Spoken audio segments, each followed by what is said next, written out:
Lishonile mbukeli anguvusele kulendzamvama etindzabeni telulwimi lwesiswati la ku SABC nati lethamba embili lomuhla. We have interacted with the mining rescue team that are on site. They firstly started with clearing of the site, which is the first phase. Emaphoyisa esifundza se-North-West akhatsatekile ngetehlakalo tekufunwa kwemali ngenkani kubosonkontileka bethenjiswa kwelekelelwa ekukhishweni kwabozamazama labasolo basematfunjini emhlaba eStjelfontein. System is not going to allow Hlabisa to give a spaza shop to be operated by a foreign national.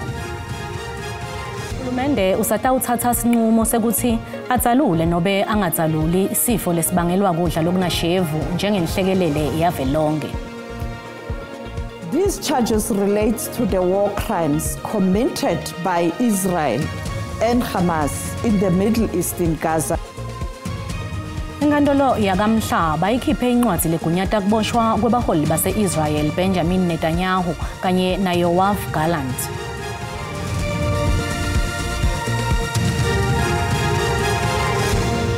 Emaphoyisa esifundzeni se-North-West akhatsatekile ngetehlakalo tekufunwa kwemali ngenkani kubosonkontileka bathenjiswa kwelekelelwa ekukhishweni kwabozamazama labasolo basematfunjini emhlaba eStjelfontein.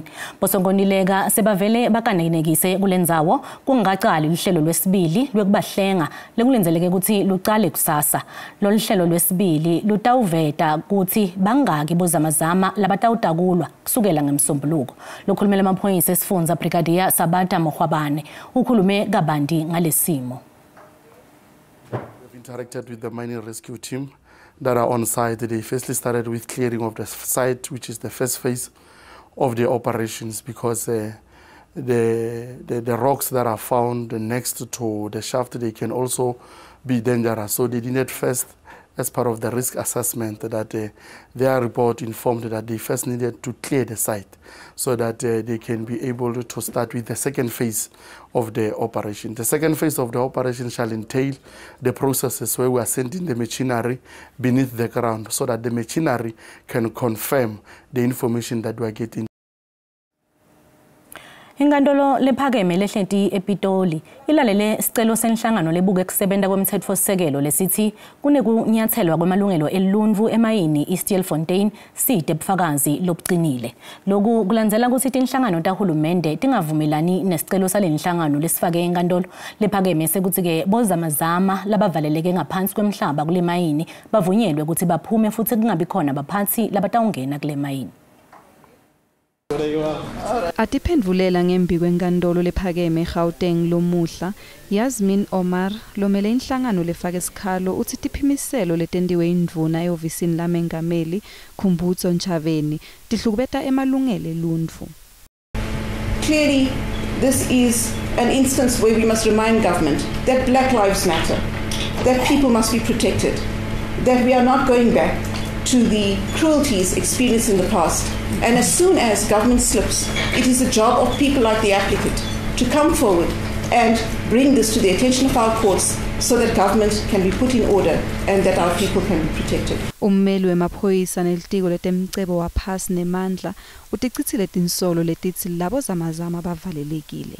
Uphindze wathi kude bufakazi bekusekela lesicelo lesifakwe ngenhlangano lebuke kuvikeleka kwemtsetfosisekelo. There was absolutely no steps taken to get the direct facts of the people that are involved. Yet the government, yet there must be amendments that must be taken against the government. My lady, there is absolutely no basis for this application. Loldzaba lutawubuyela enkantolo evikini lelitako ngalwesibili kute lijaji nalenhlangano lefake sikhalo batawukhona kubukisisa timphendvulo letethulwe ngummeli wemaphoyisa nelitiko letemcebo waphasi nemandla. Umhlelembisi welicembu le-MK eMpumalanga lophindze abe lilunga lesishayamtsetfo sesifundza Mary Phadi uxoshiwe kule nhlangano. Phadi usolwa ngekucasha tinkabi kutsi tiyobulala Thafu Mdluli lolunga lalelicembu loyimbangi yakhe kulesifundza kanti uphinza solwe ngekusebentisa kabi timali taleliqembu. Phadi ngumengameli we-Truckers Association of South Africa. Kanti-ke kuva kabanti ngalolidzaba simukela intatheli ye-SABC Motsibi Mnareng. Motsibi, asikubingelele mnaketfu sikwamukele kule ntsambama. Angibingelele kuwe kanye nebabukeli bakho. Kwendakaleni kahle kahle lana yini lo yitfolile? Tatsewethu lesikutholako la ukuthi kube nelichungechunge lemihlangano leyibekhona emkhathini kwebaholi balenhlangano velonke lapho bebafuna ukutholisisa kahlehleko ukuthi nawo amahlebeti avela kuphi. Yebo kuyavakala ukuthi kube nemahlebeti ukuthi lo kunene wakaphathi usolela ngokuthi uqashe itingabi ngokuthi titawususa lomunye walamalunga lenhlangano kusishamthetho Thafu Mdluli. Kepha lawo mahlebeti la asaphenywako kanti ngenhla kwaloko ke kubese kuyatfolakala ukuthi bekusetshenzisweni kwetimali talenhlangano ikakhulu la esifundeni seMpumalanga kahambi ngendlela lefanele kanti naleti mali etilapha kusishamthetho ukhumbule ukuthi lenhlangano inemalunga ayo la represented lapha kusishamthetho sesifundazwe seMpumalanga. Lokho kusho khona ukuthi kuba netimali etibakho lapha ekugcineni kube nembiko lotholakala ukuthi vele uyasolelwa noma uyatsinzeka lo waphathi inhlangano bese iyambita uzakasonzele kuleli committee atosho ukuthi kungani lenhlangano ingeke imise ukuthi ayoqondziswa tigwegwe kuthiwa lokunena akakwendi lokho. Kungako ke isigungu lesiphakemisa lenhlangano sibese sithatha sinqumo ngokubambisana namengameli wayo lenhlangano umnumzana Jacob Zuma babese bathatha isinqumo sokuthi akaqoshwe noma ubulungu bakhe busulwe kule nhlangano. Zamile ke kumfuna sesikhulumisane naye kuva ukuthi yena ingabe udependvulela uthini, ingabe kokusisinqumo lesithethwe kule nhlangano uyohamba inkantolo yini kuphikisana naso. Uyakuconfirma nanobe nje athi ucela ukuthi simnikeze lithuba ngeke akwazi ukukhulumisana nathi namhla ngenxa ukuthi usafuna ukuthi athole kululekwa ngate umthetho ukuthi yini indlela emele ayithathe. Ehlangothini ke lesishamthetho sesifunda seMpumalanga siyaqinisekisa naso ukuthi incwadi sitholile levela kuyo lenhlangano umkhondo wesizwe political party kusho ukuthi lo waphathi akasasilo ilunga labo. Kungako ke nakusishamthetho njengelunga lesishamthetho kumele ukuthi asule kuleso sikhundla. Kuyolinzela ke yona inhlangano ukuthi ithathe isinqumo sokuthi ifaka bani lapha esishamthetho noma kulesikhundla noma kule seat lebakahlalele yona lapha kusishamthetho. Motsibe asibonga kakhulu isikhathi sakho. Sibonga kakhulu kuwe nebabukeli bakho. Motsibi Monareng wetindzaba te-SABC eMpumalanga. Hulumende usatawuthatha isinqumo sekuthi adzalule nobe angadzaluli sifo lesibangelwa kudla lokunashevu njengenhlekelele yavelonke. Lokhu kuvetwe yindvuna yelitiko letekubusa ngekuhlanganyela netindzaba tendzabuko Velenkosini Hlabisa. Lendvuna beyikhuluma nebetindzaba lamuhla ePitoli ngemsebenzi lotawendiwa litsimba lelibukele letigameko tekudla lokunashevu. Inkulumo endvuna nebetindzaba ita ngemuva kwekushona kwemntfwana eDeep Kloof eSoweto itolo ebusuku. Lokuthatha lesibalo sebantfwana labashonile kusibeke kulaba nge-23. Letehlakalo tidzalulwe njengenhlekelele yavelonke kulandzela kungenelela kwamengameli Cyril Ramaphosa ngaleSihlanu loWengcile. Litsimba lelibuke inhlekelele licuketse tikhulu telitiko letemphilo, tebulungiswa emaphoyisa, temfundvo, emabhizinisi lamancane nelitiko letekubusa ngekuhlanganyela netindzaba tendzabuko. System is not going to allow Hlabisa to give a spaza shop to be operated by a foreign national, a person who will be registered as the owner of the spaza shop is the one who must operate the spaza shop. Usenjalo umphathisa wekuthuthukisa kwetemnotho eGauteng leBohang Maile uthi bevele sekusikhathi lesifanele ukuthi uhulumende aqinise isandla kubanikati betiphaza lekuthiwa bathengisa kudla lokuphelele isikhathi nalokunebuthi. It is high time that we act decisively. We have started. The president has already given a directive on what must happen. We have announced what we are going to do. Komishana wemaphoyisa Fani Masemule uthi tiqinisiwe tekuphepha velonke ngenhloso yokuthungatha tonke titolo letitsengisa kudla lokuphelele isikhathi. Inkantolo yakamhlaba ikhiphe incwadi legunyata kuboshwa kwabaholi base-Israel Benjamin Netanyahu kanye naYoav Gallant ngetinsolo temacala embi. Lenye incwadi lekhishiwe yemholi wemaHamas Mohammed Diab Ibrahim Al-Masri lowatiwa ngaMohammed Deif. Kanti umhleli wetindzaba tangaphandle SABC Sophie Mkwena uchaza kabanti ngalolu dzaba. These charges relate to the war crimes committed by Israel and Hamas in the Middle East in Gaza. You know that there has been investigations for quite a long time in terms of what has happened in Gaza. And also you would recall that the South African government last year, this time around, in fact in December, the minister then, Dr. Naledi Pandor, did make an announcement that South Africa has requested the International Criminal Court to intervene before they even went to the International Court of Justice. And therefore now we are seeing that process taking shape. You would recall that the chief prosecutor of the ICC had requested the trial chamber to make a ruling whether that can be done or those warrants can be issued to the people mentioned. And now the court has come back and saying, yes, that must happen. And therefore, we expect those warrants to be issued against Benjamin Netanyahu, the former defense minister, and Hamas leader. But we are told that, we'd recall, Israel did announce that they killed him. And therefore, now it's only these two, for now, who will be receiving those arrest warrants. Kuletinyo masibia etitolo.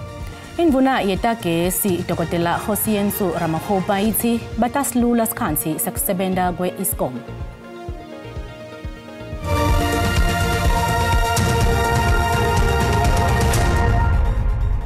Asikwamukele mbukele esigabeni sesibili setindzaba Siswati mawucetha ngena ukhethe kahle disekhona hlala nathi.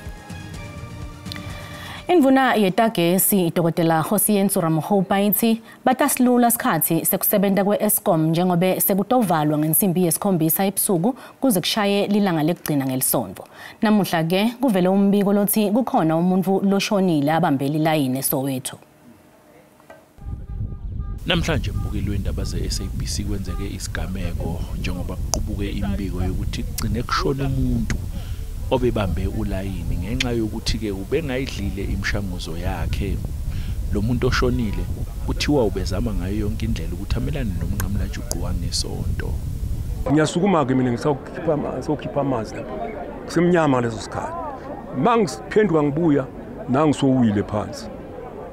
Safonela ke lama patrollers yabo ama patrol la patrol kuseni sathi ngefonelani ambulance yaphuza ukufika ambulance bathi no bayolanda basuka lama patrol yakhona le clinic awulanda ambulance. Bayaphawula futhi nabanye abantu ababambula yini ngalento yama prepaid meters. Ngizwa kamnandi umzimba uyala kokumanje nje ngisazo totoba futhi ngenyawo ngihlele isikhathi eside la ngakadli lutho yabo manje into engathi Eskom akasiphathe kahle. Ungqongqoshe wezogesi uDokotela Hosiyensu Ramaphosa uzamile ukubhula umlilo njengoba abantu bese bevuka umbhejazane wachaza ukuthi bazosebenza kanjani njengamanje. People are out of panic, have come in their large numbers, but from our side we have increased capacity, additional work staff here. We've also extending the hours. Will operate until very late to ensure that we accommodate as many people as possible. Igama lami nguCalvin wakwaDludla endabeni ze-SABC ngibika kuseSoweto eGoli. Sikubutile mbukeli ukuthi njengoba iEskom ithi ishintsha igubhu tagesi ingabe sekuzivuselele yini isigubhu sakho futhi uyati yini ukuthi kwentiwelani lokho. Umbono wakho uyalandzela. Ngisabreakile isigubhu ngathi manje ugesi bangitshela ukuthi ngifake le number ukulandelana bebe ngifaka zoyi3 so azange sabuthi ukuthi kenzakalani namanje ngisadidekile angazi why upgrade igubhu angabi nencazelo. Mina ngomfo amaseko sengizivuselele isigubhu sami kodwa anginalwazi olugcwele ukuthi mhlambe ngabe sivuselelelani kodwa ngineyintsolo nje zokuthi mhlambe sivuselela laba bantu abantshontsha ugesi. Eskom ndiyabona uupdate imeter box zombane eupdatela ku KRN2 kodwa ke make kansokola intendo yo versus sleep kwa Eskom bathi noko seyi-updateiwe. Imsakazi indaba kagesi especially kulabantu thina siwela kwaManisipala eKuruleni ngempela sisaxakekile kakhulu sisaxakekile abantu nje abasalost abaka understand ukuthi kwenzakalani ngempela because kuningi. noma singaqondi kahle kodwa siyazi ukuthi uhlelo olusha mhlambe abashintshela kulo lama prepaid nokuthi ke sesicheckile thina njengalapha eNtanyandlovu nje iningi leyigubhu liyabaveza labo 2+2 kanjalo nokukhomba ukuthi mhlambe ezethu igubhu right. Lona ngombono wembukeli iSABC ngeke yetfeswe ukuthi iphendvulela ngawo.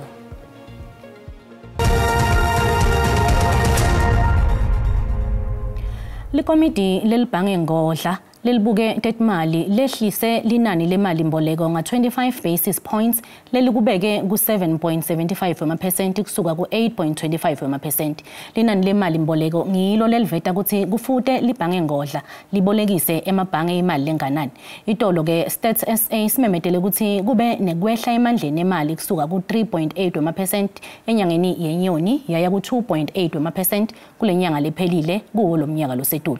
Lokhu ke kufaka isandla kulokwehla. The MPC decided to reduce the policy rate by 25 basis points to 7.75% with effect from the 22nd of November 2024. The decision was unanimous. The committee agreed that reducing the level of policy restrictiveness is still consistent with achieving the inflation target. The risk outlook, however, requires a cautious approach. Nasivakashele imakethe tetimali sitfola ukuthi lirandi linyukile naliqhathaniswa netimali tokulamanye emave.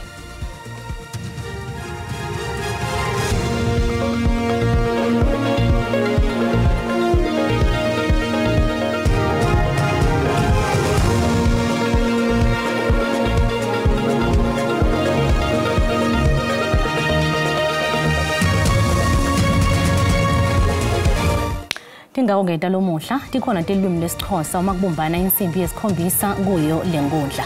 Asiphinze sibonane kusasa endzaweni lefanako ngesikhathi lesifanako. Sikhona Simo Selituli ngemva kwetitolo.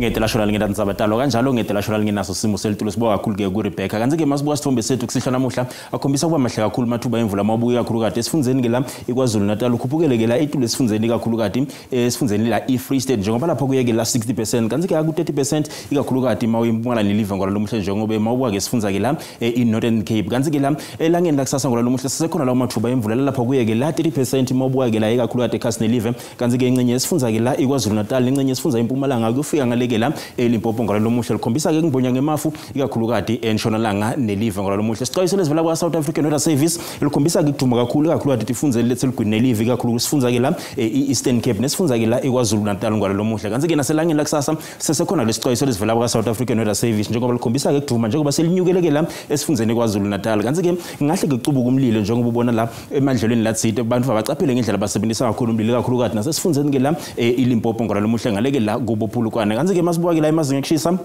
kutheme njani kakhulu kade langeni la kusasa masibuka ke la sifunza iGauteng ngaleke ePretoria likhombisa ke kushisa ngaleke la njengoba lapha ku31 eBroncosspruit League 30 mabukwanza lifana nabo Johannesburg bo Springbok Carltonville ihlela lapha ku29 elifuthumela ngalo lomuhle kanzi ke la sifunza iLimpopo nzalo lifana nabo Musina likhombisa kushisa likhipha umkhoveje nangalo boliphala njengoba lapha ku36 kanzi Thabazimbi ihlela lapha ku35 mabuka ngale kumkopane Bakersford lapha kuyeke la 33 ngalo lomuhle kanzi ke sifunza impumalanga sikhombisa ke kuphola nasisifunza njengoba singahle sibe nemvulo mabukwanza lifana nabo Mashishini lapha kuyeke la 28 bo Middleburg bo emalahleni lapha kuyeke la 27 kushisa ke esikhukhuza njengoba lapha kuyeke la 35 kanzi ke emkhondo hle lapha kuyeke la 27 sifunza eKwaZulu Natal mabukwanza lifana nabo Vryheid kuyashisa ngaleke kubo Ulundi 33 35 ngaleke Richards Bay kanzi ke 30 ngaleke la eDurban ngalo lomuhle kanzi ke Eastern Cape unzalo lifana nabo Grafi kuyashisa kuleto nzalo letoko njengoba lapha kuyeke la 34 mabuka emthatha lipholile nebeke lifuthumele lapha ku29 26 ngaleke la eEast London kanzi ke icebe kahle lapha kuyeke la 27 lifuthumele kuleto tinzawo letoko ngalo lomuhle kanzi ke la elangeni nobeke elangeni la kusasa Western Cape mabuka eFred Ndali likhombisa ke kufuthumala nje kube lapha kuye ke la 26 kanti ke Beaufort West kuyashisa kuleto ndzalo leto kwena ngale ke la